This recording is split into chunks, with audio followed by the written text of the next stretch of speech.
Guys, so I'm gonna start with the gauge assembly. I got the truck all jacked up and got the back tires off and jack stands and stuff underneath it, but I'm gonna start with assembling this piece. I think that'll be nice and satisfactory to see. So it's got 2 needles.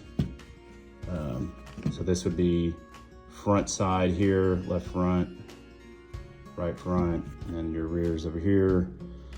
This is the classic kit that I went with, and so you can see that's what the back side. So we got to get it all assembled and prepped. So very nice gauge. You can download, they've got the whole install guide in downloads on the website. I obviously had it, but the kit sat forever, so you can't read it because it's, like I said, it's been moved and sitting out in the garage. And we'll get started, and I will try to face this to where you guys can see what I'm doing.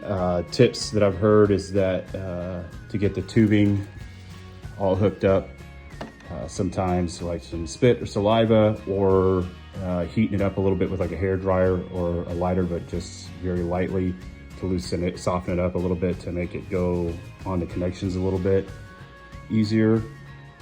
So we'll just kind of work through it. They did include, they included a shirt, but I've already worn it, and a koozie, which is convenient for my beer over here. And they also included this towel and some other stuff. I think there might have been a hat too.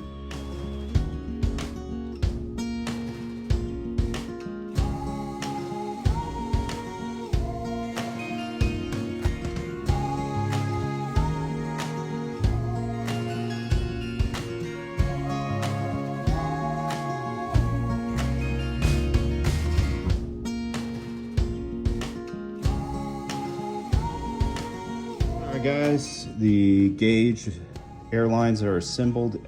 Actually pretty easy to do. You can see in the time lapse I got a little carried away with the lighter on one of them, and so like I had to ditch it because it was too much, but it's pretty much all wasted, but pretty easy to do. Make sure you put Loctites on these fittings. This little cutter thing that they included makes it really easy to make pretty precise cuts and then get in there, but you can see all the fittings look pretty good. Could probably shorten some stuff up and clean it up a little bit, but all in all, I'm actually pretty happy with it. Now I'm just gonna go through and label everything, you know, left front, right front, rears and all that stuff as well. Get everything labeled and ready to go. Get these gauges straightened back up, and then we'll move on to the next part. But that's probably gonna be all for today.